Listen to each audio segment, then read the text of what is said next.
So yesterday I asked you about what your sort of first exposure to DAD products was. Yes. Today I would like to ask you, what would you like to see from DAD products in the future? Ooh. Just dream big. Ooh. Well, I am very satisfied with the system that I have now. Hello. The DAD system that I have now is the AX64, and it's loaded with 5 input modules, 4 output modules, and 1 card that's an AES EBU, which has 16 channels. We're going to be able to show that now here in a second. Really? Oh, good. Yeah. So I've been told. Okay. And so this one unit, this one interface is the heart of my whole studio system. And let's see if we can get a diagram of that up here. Should be. And I can look at that. But so I love the DAD system. It's modular and it's customizable. And it also has Dante. It has MADI. It has AES EBU, analog in and out, Thunderbolt. And so it's just really set up for everything. Did I miss anything? I don't think you missed anything. Oh, no, I did. I think you got that down better than ADAT me. light pipe. That is true. That's another 16 channels. Yeah. So really, the way I've got this thing going, and you can see here's my studio on this diagram, and the way I have the whole rig set up, everything's connected into the patch bay, but the DAD is the heart of the system. Thunderbolt connected to the Mac. Through Dante, it's connected to the headphone system. Through AES EBU, it's connected to a summing system, which is all digital, and it's returning. Actually, I'm sorry. The optical goes to the dangerous summing, and the AES EBU is the return, and the DAD also sends signal out to the immersive system through AES EBU. So it's just like it handles everything, and it also interfaces with an older interface, I/O, an Orion, with no problems through Thunderbolt. And the miracle was that I hooked it all up. It started working immediately. I mean, it never had a problem. There were other problems that we had to figure out. But it was, it was never the DAD. The DAD never complained at all. No. So I highly recommend the DAD system. That's amazing. And then I'm like, I thought, well, when I first got it, I was like, well, that's not enough outputs, right? 24 analog outputs, that's not enough. So I was fully expecting to have to expand, get a second unit, and put in some more output cards. But in fact, with all the ADAT, the MADI, the Dante, the AES EBU, I've got so many outputs running right now. Well, we don't need another one. So you asked me a question. I'm so sorry. Well, you asked me what could we do? What else could Dad do? Well, I'll tell you, a portable unit that I can use Go on. like if I'm recording in a cathedral or something, to be able to walk in with something under my arm, plop it down, and have it be as powerful, or at least partially as powerful as what I've got in the studio, would be terrific. That's fantastic. And do you have that? Yes, we do. Oh, my God. Just got one right up there. No way. I want to see. Yeah. So that one. Is Which one? The black one the here? The AX Center. Yeah. So that one is. Oh, the AX Center. So the AX Center is essentially the core. The reason it's called the core is because it has all the core digital functionality and all of the FPGA switching. All that stuff is happening, but it doesn't have any interfaces on it that are analog. So you don't have any of the cards that you have in your AX64. Well, does it take cards? It does not take cards. Then you switch to the one up top, which is exactly the same thing. So the brain of the operation will be the same in every one of the machines. I see. All we're doing is saying, here's a straight digital one that you might use as a sidecar in live sound applications, or if you want to do like native processing in the studio. Yeah. You don't really need any kind of more interfacing. You can do 256 Thunderbolt, 256 Dante, 64 MADI, another 128 MADI if you want it, 32 ADATs, all that stuff. That's the half unit one. If you need anything else, you'll get to the AX Center, which has two cards that you have 8 of.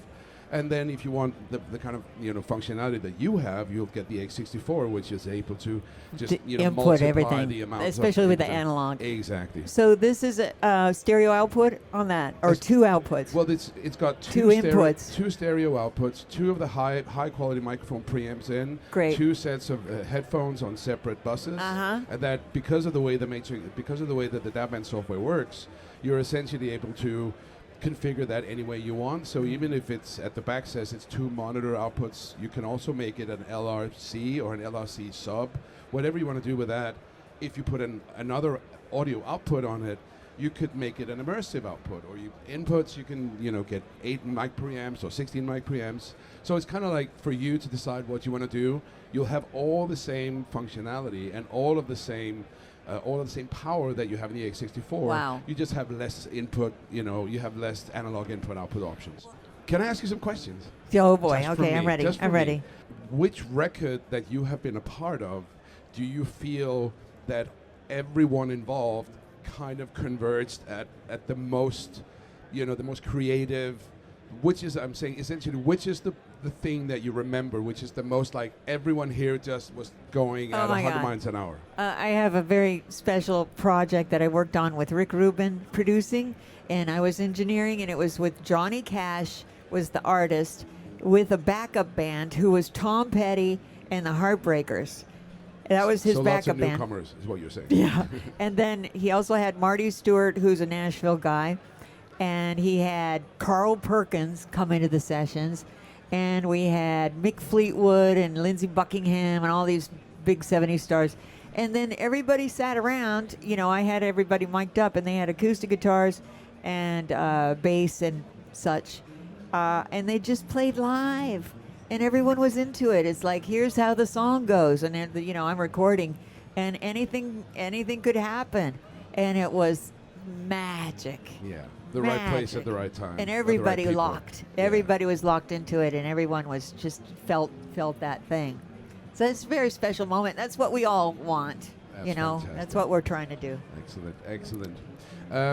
Collaborating with other producers and engineers, because you as an engineer, you work with producers. Yes. Pros and cons of this. Well, you have to take that job. Like, I'm a producer, so I can take the helm if I need to, and I oftentimes do. But it's always easier to let someone else have that responsibility. So being an engineer is not bad. I just sit back and, I make sure all my technical stuff is done and it sounds great. But then let him deal with the band. I don't need to give them any advice because that's not my job. So it's actually a little bit easier. I mean, it's impressive you're able to do that with all of what you have in your sort of producer toolbox.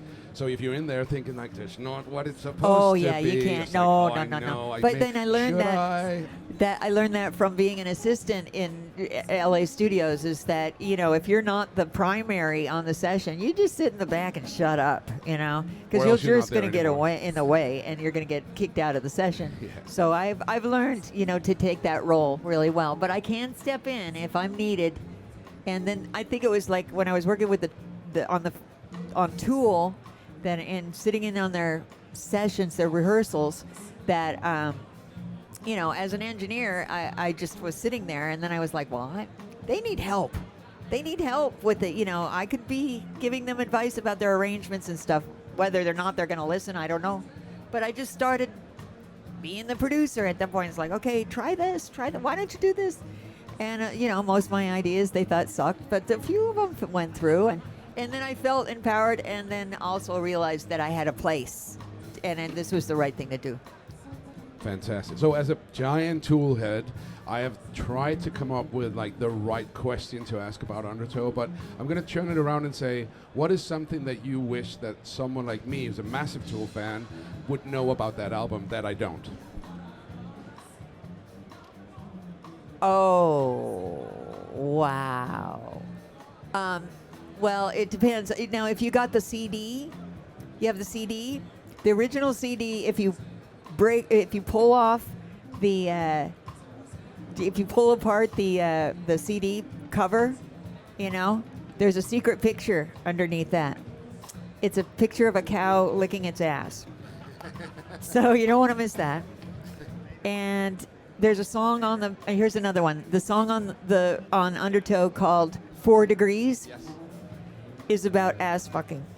Did I, anal right. sex? That's Okay, better. yeah, all Anal right, sex. you know, just Sorry. That Sorry. is that is a.